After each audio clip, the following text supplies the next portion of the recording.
cranes, for their safety, build their nests somewhere that's surrounded by water. The best site in this couple's territory was near the reed bed.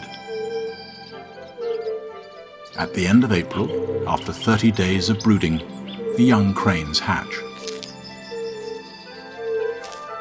Young cranes leave the nest very soon after they've hatched. One of the parents took the older chick out into the meadow, although it was just 12 hours old. The second parent stayed in the nest until the other egg hatched, 2 days later. It is very energetic. It tries to explore the neighborhood, even though it can only make clumsy movements. But it can't climb back onto the nest, and it needs help.